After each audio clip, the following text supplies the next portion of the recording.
मेरी उम्र 21 साल हो चुकी थी, पर मेरी माँ ने आज तक मुझे लोगों से दूर रखा हुआ है। मैं कहीं भी आती जाती नहीं हूँ।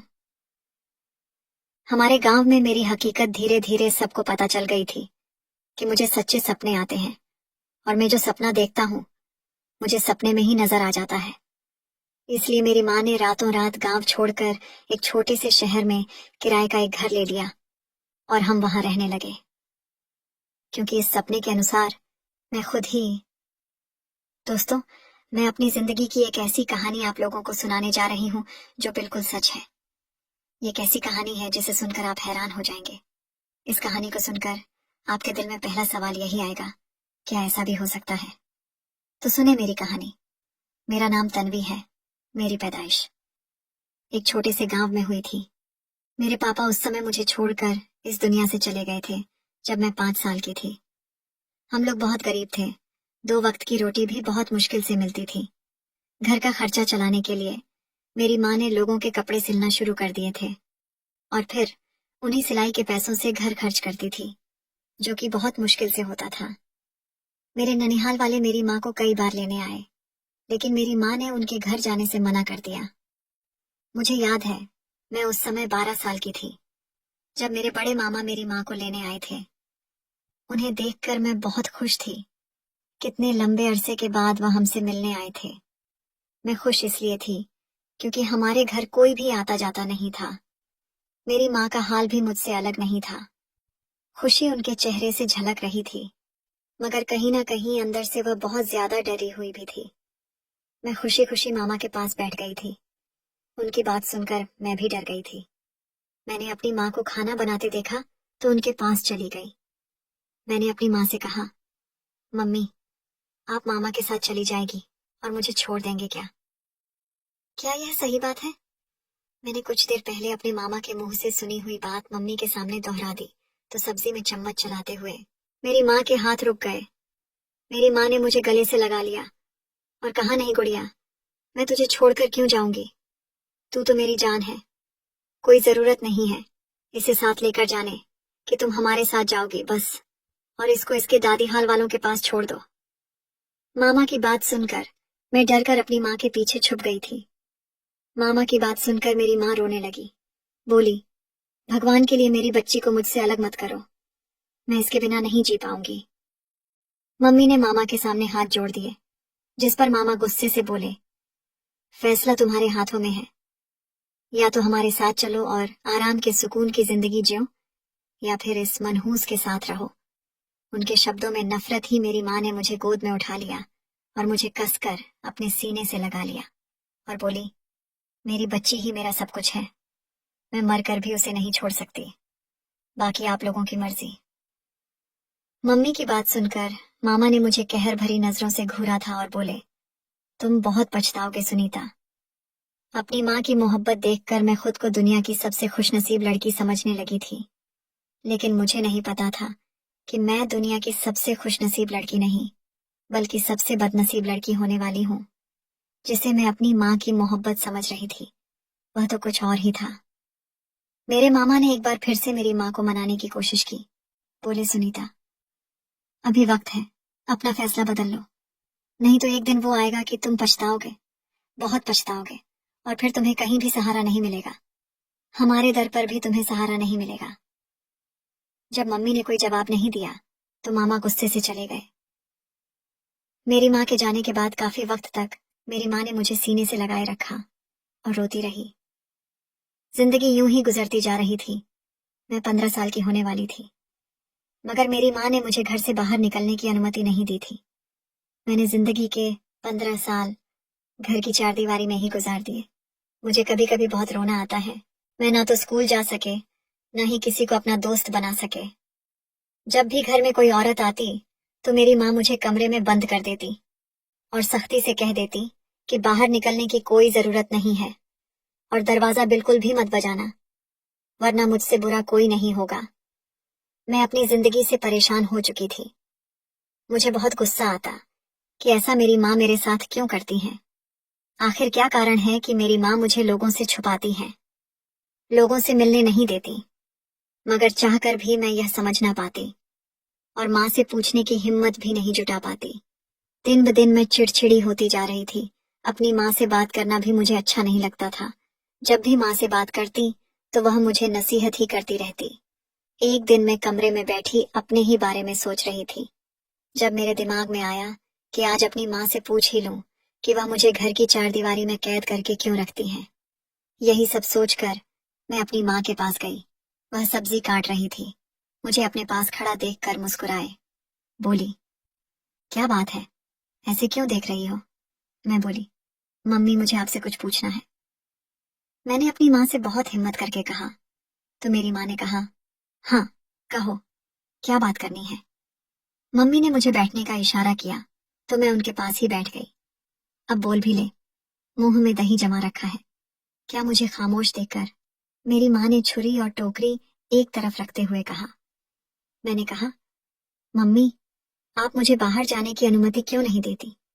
मुझे लोगों से मिलने जुलने क्यों नहीं देती? मेरी माँ ने मेरे सवाल पर मुझे सोचती हुई नजरों से देखा और कहा, तुझे कहा तो है इतनी बार कि यह दुनिया तेरे लिए सुरक्षित नहीं है, इसलिए। और बस कोई बात नहीं। मेरी माँ ने उठते हुए सामान उठाया और चूल्हे के पास बैठ गई। ऐसा मत कहा करे मम्मी, मैं जानती हूँ बाहर का माहौल कितना असुरक्षित है, लेकिन मुझे भी बाहर जाना है। सब लड़कियां पढ़ने जाती हैं, ये दुनिया उनके लिए तो खराब नहीं है, फिर मेरे लिए खराब कैसे हो गई? मुझे भी और लड़कियों की तरह पढ़ने जाना है और नए नए दोस्त बनाना है। मैंने भराए हुए स्वर में कहा। मेरी मम्मी कहने लगी, तो और लड़कियों की तरह नहीं है, तो उनसे अलग है, और मैं नहीं चाहती लोगों को तेरी असलियत पता चले। लोग तेरी असलियत जानकर तुझसे गलत काम करवाएंगे। मेरी माँ ने मोहब्बत से कहा। मुझे बहुत हैरत हुई कि भला मैं दूसरों से अलग क्यों हूँ। मैं तो बिल्कुल नॉर्मल लोगों की तरह थी, जैसे और लोग होते हैं वैसे ही मैं थी। मैं मम्मी के पास बैठ गई। मेरी आंखों में आंसू हैं मम्मी, मैं सबसे अलग कैसे हूँ? मुझे तो महसूस नहीं होता। प्लीज मुझे सब चारदीवारी से बाहर निकाले, यहाँ मेरा दम घुटता है। मेरी बात सुनकर मम्मी बोली, ऐसा नहीं हो सकता। आखिर ऐसा क्यों नहीं हो सकता? मैं भी जिद पर आ गई थी। मम्मी बोली, तू अभी ना समझ है, तुझे कुछ नहीं पता। मम्मी ने मुझे प्यार से समझाने की कोशिश की तो मुझे गुस्सा आ गया। मैंने गुस्से से कहा, मुझे कुछ नहीं समझना है, बस मुझे बाहर जाने की अनुमति दे। बल्कि मैं तो कहती हूँ कि किसी स्कूल में मेरा एडमिशन करवा दो, मैं भी पढ़ना चाहती हूँ, देखना चाहती हूँ कि कैसे पढ़ाई लिखाई होती है। मेरी जिद देखकर मम्मी को गुस्सा आ गया। मुझे डांटते हुए बोली, बेकार में मेरा दिमाग मत खराब कर। तन्वी जाकर कमरे में बैठ, और कमरे में धुले हुए कपड़े पड़े हैं, उन्हें जाकर तह लगा। बेकार में मेरा दिमाग खराब कर रही है, चल जा यहाँ से और काम कर। ये तेरी कोई उम्र है पढ़ाई लिखाई करने की? मैं रोती हुई अपने कमरे में आ गई, खुद को अपने कमरे में बंद कर लिया और बेड पर बैठकर रोने लगी। पता नहीं मेरे अंदर कौन सी खूबी थी जिसकी वजह से मेरी माँ मुझे दुनिया की नजरों से बचाना चाहती थी। मुझे तो अपने अंदर कोई भी बदलाव महसूस नहीं होते थे। आम इंसानों की तरह ही मेरा शरीर था, उनकी तरह ही मेरा दिमाग काम करता था। फिर पता नहीं मेरी माँ ऐसा क्यों करती थी। यूं ही रोते रोते मैं सो गई मम्मी। मुझे रात का खाना खाने के लिए बुलाने भी नहीं आई थी। अचानक रात के 3 बजे मेरी आंख खुली तो मैं पसीने से तरबतर थी। मेरा पूरा शरीर कांप रहा था। शायद कोई बुरा सपना देखा था। याद भी नहीं आ रहा था कि सपने में क्या देखा था, लेकिन शायद कोई डरावना सपना ही था। आंख खुल गई थी और अब नींद भी नहीं आ रही थी। धीरे धीरे खुद को रिलैक्स किया और यूं ही बिस्तर पर लेटी रही। फिर भगवान को याद किया कि हे भगवान, मुझे सनक से बाहर निकालो, यहाँ मेरा दम घुटता है, मैं भी बाहर की दुनिया देखना चाहती हूँ। फिर पता नहीं कब मेरी आंख लग गई। दोबारा आंख खुली तो सुबह के 10 बज रहे थे, लेकिन मैं यह देखकर हैरान थी कि मैंने सपने में देखा था वही सब कुछ मेरी आंखों के सामने हो रहा था। रात मैंने सपने में देखा था कि मेरे मामा मेरी माँ से लड़ झगड़ रहे हैं, और वही सब कुछ और मेरी आंखों के सामने हो रहा था। मेरे मामा आए हुए थे और वह मेरी माँ से लड़ाई कर रहे थे। लड़ाई का टॉपिक भी वही था जो रात मैंने सपने में देखा था। मामा बार बार मेरी माँ से अपने साथ चलने को कह रहे थे, और मेरी माँ एक ही जिद पर अड़ी हुई थी कि मैं तन्वी को अकेला छोड़कर नहीं जाऊंगी। मुझे बहुत हैरत हुई। जिस माँ को अपनी बेटी की खुशियों की कोई परवाह नहीं थी, उसको घर में कैद करके रखा गया था। अपनी बेटी की कोई भी बात नहीं मानती थी। उसी बेटे के लिए वो अपने भाई से लड़ झगड़ रही थी, उनके साथ चलने के लिए तैयार नहीं थी, अपने घर पर रहकर रूखी सूखी खाने को तैयार थी। जब मम्मी किसी तरह नहीं मानी तो मामा मेरे पास आए और गुस्से से मुझे देखते हुए बोले, तन्वी, ये सब तुम्हारी वजह से हो रहा है, और फिर चले गए। मम्मी भी अपनी आंखों को पूछते हुए दोबारा अपने कामों में लग चुकी थी। फिर धीरे धीरे मैंने महसूस किया कि मैं जो भी सपना देखती हूँ वह सच हो जाता है। मेरी माँ को इस बारे में सब कुछ पता था, और शायद वो सिली मुझे छुपा कर रखी थी कि मेरी यह खूबी किसी को पता ना चले। लेकिन सच तो सामने आ ही जाता है, उसे कितना ही छुपाओ। मैं अब 22 साल की होने वाली थी और मेरी माँ को मेरी शादी की कोई फिक्र नहीं थी, नहीं वह घर में इस बात का कोई जिक्र करती। धीरे धीरे मैंने अपने हालात से समझौता कर लिया था, खुद में मग्न रहती, ज्यादातर चुपचाप ही रहती, कोई बात ना करती थी। कभी कभी मेरी हालत को देखते हुए मम्मी मुझसे कहते कि इस तरह गुमसुम मत रहा करो, हंसा बोला करो, काम में खुद को व्यस्त रखा करो। लेकिन मैं किससे हंसती बोलती, किस काम में खुद को व्यस्त रखती। कपड़े सिलने के अलावा मुझे कोई काम नहीं आता था। पढ़ाई लिखाई भी नहीं आती थी कि किताबें पढ़ने बैठ जाया करती और थोड़ा टाइम पास कर लेती। और फिर एक दिन वो आ ही गया जब दुनिया वालों को मेरे सच का पता चला था। एक दिन मम्मी सिले हुए कपड़े देने के लिए गई हुई थी। मैं घर पर अकेली थी कि तभी हमारे घर के दरवाजे पर किसी ने दस्तक दी। मैंने कुछ सोचते हुए दरवाजा खोल दिया। सामने एक औरत खड़ी थी। वह मुझे देखते हुए बोली, तुम सुनीता की बेटी हो ना? मैंने हाँ में सर हिला दिया। मुझे अविश्वास से देखने लगी और आकर अंदर चारपाई पर बैठ गई। उसके इस तरह देखने से मैं डर गई। मैंने फिर कहा, हाँ मैं तन्वी हूँ, सुनीता जी की बेटी। ये डर भी लग रहा था कि अगर मम्मी आ गई और अगर उन्होंने मुझसे पूछा कि तुम इस औरत के सामने क्यों आए, तो मैं दरवाजा क्यों खोला, तो मैं मम्मी जी को क्या जवाब दूंगी। अरे तन्वी बेटा कहाँ खो गई, एक गिलास पानी तो पिला दे।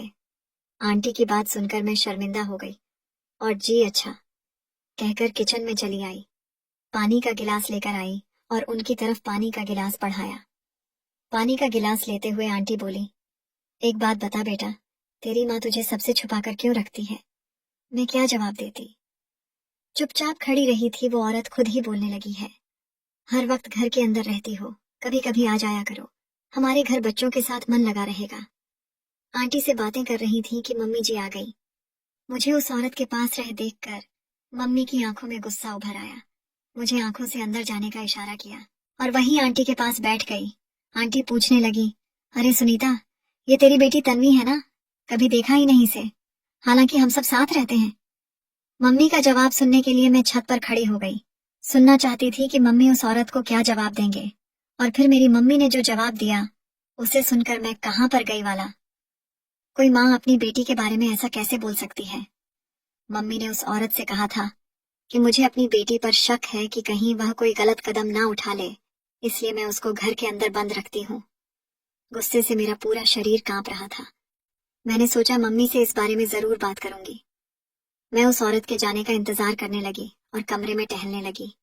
थोड़ी देर बाद मम्मी कमरे में आई तो उनका गुस्सा देखकर मैं कहाँ खो गई। मेरा गुस्सा तो कहीं गायब हो गया था। मम्मी के गुस्से को देखकर उनका चेहरा गुस्से से लाल हो रहा था, आंखों से चिंगारियां निकल रही थीं। मैंने उन्हें इस रूप में पहले कभी नहीं देखा था। वह चिल्लाती हुई बोली, तन्वी, तेरी हिम्मत कैसे हुई दरवाजा खोलकर उस औरत से बात करने की? मेरे हलक से तो जवाब ही नहीं निकल रहा था। मैं अटकते हुए बोली, मम्मी वह गलती हो गई, प्लीज माफ कर दो आइंदा से, ऐसा नहीं होगा। मैं डर से थर थर कांप रही थी। मुझे कहां पर देकर मम्मी का गुस्सा थोड़ा शांत हुआ और मुझे समझाते हुए बोली, देव तन्वी, मैं तेरे भले के लिए ही कहती हूँ। अगर लोगों को पता लग गया कि तू जो सपने देखती है वह सच हो जाते हैं, तो लोग तेरा जीना हराम कर देंगे, तेरी जिंदगी बहुत मुश्किल हो जाएगी। बस इसीलिए तुझे लोगों से बचा कर रखी हूँ। लेकिन मैं और मम्मी दोनों ही इस बात से बेखबर थी कि कोई बाहर खड़ा हमारी बातें सुन रहा है। कदमों की आहट पर बाहर आकर देखा तो आंगन में कोई नहीं था। मैं कपड़े सिलाई करने बैठ गई और मम्मी खाना बनाने लगी। अगले दिन कुछ औरतें हमारे घर आईं और मम्मी से बोली, प्लीज सुनीता बहन, हमारी मदद करो, हम बहुत परेशानी में हैं। तुम ही हमारी परेशानी दूर कर सकती हो, क्योंकि तुम्हारे पास तन्वी जैसी बेटी है और तन्वी के पास वो शक्ति है कि वह किसी की भी परेशानी दूर कर सकती है। उन औरतों की बातें सुनकर मम्मी कुछ देर तो बोल ही नहीं पाए। फिर जब कुछ होश में आई तो मम्मी ने उन औरतों को भगा दिया, यह कहकर कि यह क्या बकवास कर रही हो, मेरी तन्वी में ऐसा कुछ भी नहीं है, वह भी आम लड़कियों की तरह है। लेकिन वो औरतें किसी तरह मानने को राजी नहीं थीं। कहने लगी, हमें पता है तन्वी सब कुछ कर सकती है, हम मुंह मांगी कीमत देने को तैयार हैं, बस हमारा काम करा दो। लेकिन मम्मी ने उनकी एक नहीं चलने दी। वो औरतें बड़बड़ाते हुए घर से चली गईं। उन औरतों के जाने के बाद मम्मी फिर गुस्से से मेरी तरफ आई और कहने लगी, जरूर तुमने उस औरत से कोई बात कही होगी, तभी इन सबको पता चला है। मैं मम्मी को सफाई देती रही कि मम्मी मैंने उस औरत से कुछ भी नहीं कहा था, पता नहीं लोगों को कैसे पता चल गया। अगले दिन वही औरतें फिर आ गईं। इस बार अपने साथ अच्छे खासे पैसे लेकर आई थीं। उन्होंने ढेर सारे पैसे मम्मी जी के सामने डाल दिए और कहने लगे, ये सब तुम रख लो, बस हमारी परेशानी दूर करवा दो। अपनी बेटी से कहकर मम्मी कुछ देर सोचती रही, फिर बोली, ठीक है, मैं तन्वी से बात करती हूँ।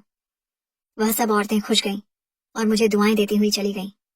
सुनीता, तेरी बेटी हमेशा सुखी रहे। उन औरतों के जाने के बाद मम्मी बोली, देखा तन्वी, इसलिए मैं तुझे सबसे छुपा कर रखी थी, अब ये लोग तुझे पागल कर देंगे। मैंने मम्मी से माफी मांगो कहा, मम्मी मुझे माफ कर दो, ये सब मेरी वजह से हुआ। मम्मी ने मुझे गले लगा लिया और कहा, परेशान मत हो मेरी बच्ची, इसमें तेरा कोई कसूर नहीं। चल ऐसा कर, जल्दी से जरूरी सामान बांध, हम यहाँ से चले जाएंगे, अब हम यहाँ नहीं रखेंगे। लेकिन मम्मी, हम जाएंगे कहाँ कहीं भी, लेकिन यहाँ नहीं रहना। मम्मी ने और मैंने जल्दी जल्दी कुछ जरूरी सामान बांधा और रात के अंधेरे में ही घर से निकल गए। मम्मी ने मुझे रास्ते में बताया कि हम शहर जाएंगे। शहर का नाम सुनकर मैं खुश हो गई कि शायद मुझे अब कुछ आजादी मिलेगी। शायद शहर पहुंचकर मम्मी मेरी शादी भी करवा दे। मम्मी मुझे लेकर अपनी एक सहेली के घर गई। मम्मी की सहेली हमें इस तरह देखकर बहुत हैरान हुई, लेकिन मम्मी ने पता नहीं उन्हें कौन सी कहानी सुनाई कि मम्मी की सहेली इतनी हमदर्द बन गई कि हमें अपने साथ रखने के लिए तैयार हो गई। मम्मी की सहेली का पति दूसरे शहर में काम करता था। उनकी बेटी एक बेटा था जो कॉलेज में पढ़ते थे। धीरे धीरे दिन गुजर रहे थे। जब आंटी के बच्चों को पढ़ता देती तो मेरा दिल भी करता पढ़ाई करने का, लेकिन मुझे पता था अब ये मुमकिन नहीं, इसलिए अपना दिल महसूस कर रह जाती। एक बार मैं कमरे में बैठी थी कि तभी मुझे मम्मी की आवाज आई। वो मुझे बाहर बुला रही थी। मैं बाहर गई तो बाहर दो औरतें बैठी थीं। आंटी और मम्मी भी बैठी थी। चारों औरतें आपस में बैठी कुछ बातें कर रही थी। फिर आगे जो मम्मी ने मुझसे कहा उसे सुनकर मैं उछल पड़ी। मैं हैरत से मम्मी को देखने लगी। क्या ये मेरी वही माँ है जो लोगों से बचाने के लिए मुझे शहर लेकर आई थी? लेकिन शहर लाकर तो मेरी माँ ने मुझे लोगों से बचाने की बजाय लोगों के सामने पेश करना शुरू कर दिया और मुझे पैसा कमाने की मशीन बना दिया। अब तो दिन भर अजीब अजीब से लोगों की लाइन लगी रहती, अपनी अपनी समस्या मुझे बताते और मेरी माँ मुझे समझाती कि रात को तुम्हें इस बात के बारे में सोचना है और आगे का सपना देखना है।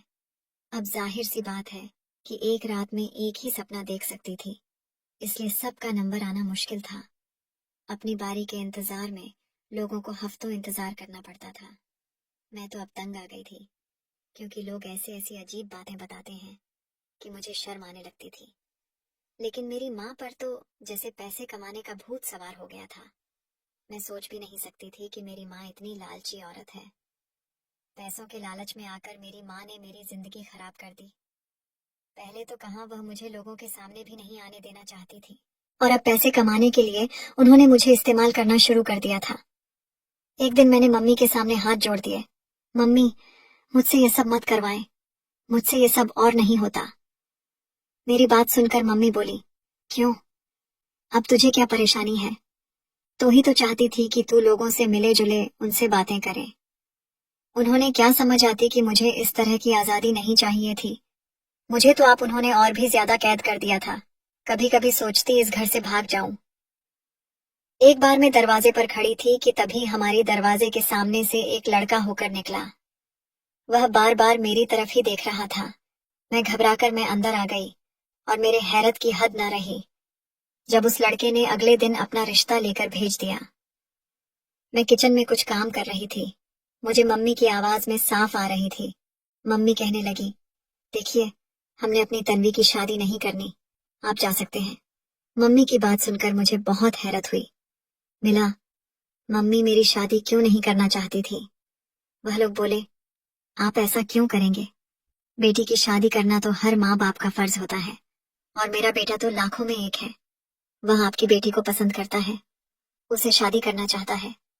लेकिन मम्मी ने उनकी एक नहीं सुनी और उन्हें बाहर का रास्ता दिखा दिया। पूरा दिन मेरा मन किसी भी काम में नहीं लगा। शाम को थोड़ी देर के लिए ऊपर छत पर गई। ऊपर आसमान की तरह से हो रही थी और अपनी किस्मत को रो रही थी कि तभी मुझे लगा जैसे मुझे कोई पुकार रहा है। मैंने इधर उधर गर्दन घुमाकर देखा तो वही सुबह वाला लड़का मुझे देख रहा था। मेरे देखने पर वह बोला, तन्वी, मुझे तुमसे कुछ बात करनी है। मैं बोली, तुम ही मुझसे क्या बात करनी है? मैं तो तुम्हें जानती भी नहीं। उस लड़के ने कहा, लेकिन मैं तुम्हें अच्छी तरीके से जानता हूँ। जब से तुम यहाँ रहने आई हो उसी दिन मैंने तुम्हें देखा था और तभी से तुम मुझे पसंद आ गई हो। यह घर हमने नया नया लिया था। जब से मम्मी ने मुझे इस्तेमाल करना शुरू किया था, पैसों की तो जैसे बारिश होने लगी थी। मम्मी को मुंह मांगी कीमत मिला करती थी। धीरे धीरे हमारे पास इतना पैसा हो गया था कि मम्मी ने एक बड़ा सा घर ले लिया था। इस घर में रहते हुए हमें कुछ ही समय हुआ था। वो लड़का फिर बोला, मेरा नाम साहिल है। तुम्हारा नाम भी मुझे पता है कि तुम्हारा नाम तन्वी है, लेकिन शायद तुम्हें मेरी मोहब्बत का नहीं पता। मैं तुमसे बहुत मोहब्बत करता हूँ। तब भी मैंने अपने माँ बाप तुम्हारे घर भी भेजा था, लेकिन तुम्हारी माँ ने मना कर दिया कि मैं इसकी वजह जान सकता हूँ। अब मैं साहिल को क्या वजह बताती, वह तो मुझे खुद भी नहीं पता थी। लेकिन साहिल को टालते हुए बोली, शायद मेरी माँ मुझे खुद से अलग नहीं करना चाहती। इसलिए मेरी बात सुनकर साहिल जोर से हंसा था। कहने लगा, तो बहुत मासूम हो तन्वी। मेरे घर तो तुम्हारे घर के बिल्कुल पास है। तुम जब चाहो शादी के बाद अपनी माँ से मिल सकती हो। ये तो कोई वजह समझ में नहीं आई। फिर साहिल अपनी बात जारी रखते हुए बोला, तन्वी, मैं तुम्हें जिंदगी की सारी खुशियां दूंगा। प्लीज अपनी माँ को शादी के लिए मना लो। मैंने साहिल की बातों का कोई जवाब नहीं दिया और नीचे उतरने लगी। नीचे करते हुए मैंने सुना साहिल कह रहा था, मैं जवाब का इंतजार करूंगा। मैं धड़कते दिल के साथ नीचे उतर आई। पता नहीं मेरा दिल इतनी जोरों से क्यों धड़क रहा था। अब तो मेरा दिल रोज साहिब से बातें करने के लिए चाहने लगा। मैं रोज शाम को ऊपर छत पर जाती और साहिल से ढेरों बातें करती। उसका हल्के से मुस्कुराना, बीच बीच में मेरी तारीफें करना मुझे बहुत अच्छा लगता था। मैं जब भी साहिल से मिलती तो उसका एक ही सवाल होता, तुम अपनी मम्मी को शादी के लिए कब राजी करोगी? एक दिन मैं और साहिल ऐसे ही आपस में बातें कर रहे थे कि तभी मेरी माँ ऊपर आ गई। मुझे साहिल से बातें करते देखकर वह गुस्से से कांपने लगी। मेरे बाजू को कस के पकड़ते हुए मुझे खींचते हुए नीचे ले आई और चीखते हुए बोली, तन्वी, तूने मेरी इज्जत खाक में मिला दी। मम्मी ने मुझे कमरे में बंद कर दिया और कहा, अगर तू कमरे से बाहर निकली और उस लड़के से कोई भी बात की तो तेरा और मेरा रिश्ता हमेशा के लिए खत्म हो जाएगा। कमरे में बंद हुए मुझे 3 दिन हो चुके थे। मम्मी खाना देती और चली जाती और कमरे को बाहर से लॉक कर देती हैं। मैं अंदर ही अंदर घुट रही थी। एक रात मैंने ऐसा सपना देखा जिसे देखकर मैं दहल गई। मैं पूरी पसीने से भीग चुकी थी और बार बार खुद से कह रही थी, नहीं, ऐसा नहीं हो सकता। मैं डर के मारे थर थर कहाँ पर ही थी, क्योंकि मुझे पता था कि मेरे सारे सपने सच हो जाते हैं। फिर ये जो सपना मैंने देखा था, क्या ये भी सच हो जाएगा? नहीं, ऐसा नहीं हो सकता।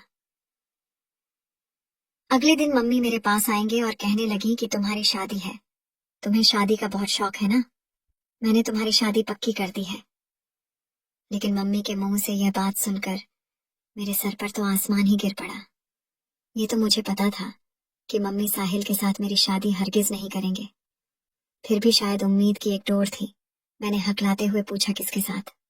किसी के भी साथ, लेकिन उस लफंगे साहिल के साथ नहीं।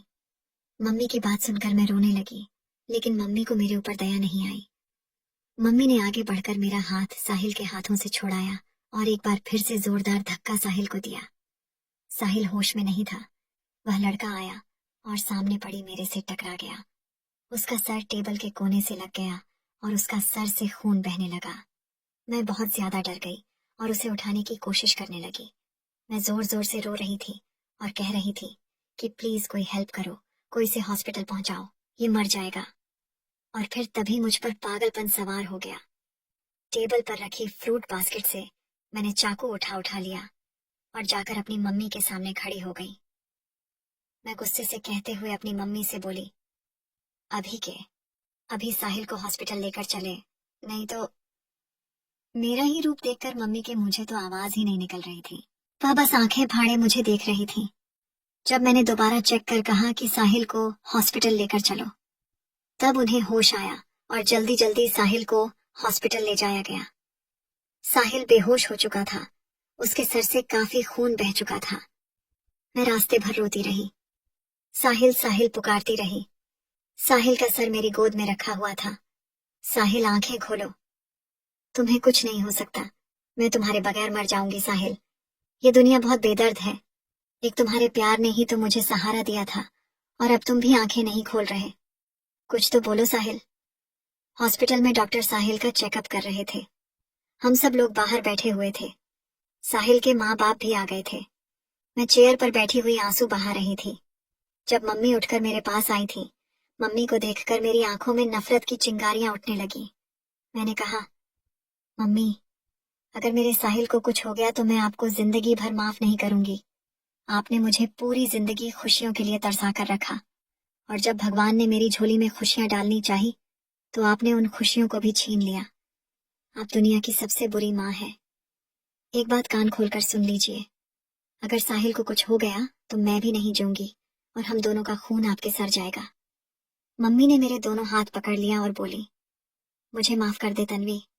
हाँ, मैं हूँ बुरी माँ, बहुत बुरी माँ। मैं तेरी खुशियों की कातिल हूँ।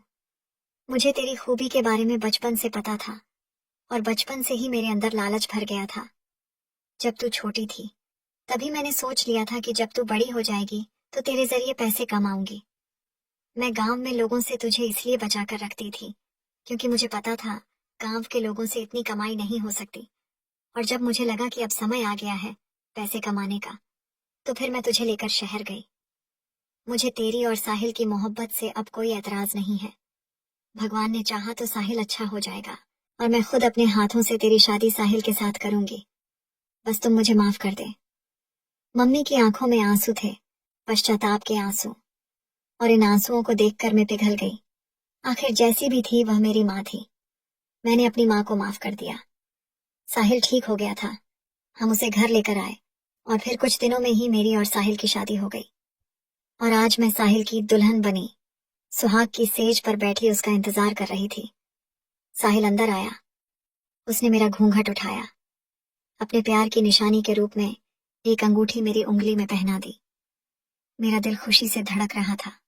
आज सही मायनों में मेरा सपना सच हुआ था। मेरी जिंदगी में अब खुशियां ही खुशियां थी।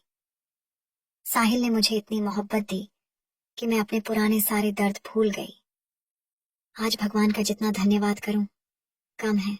दोस्तों, अगर आपको ये वीडियो पसंद आया हो तो वीडियो को लाइक और चैनल को सब्सक्राइब करें। धन्यवाद दोस्तों।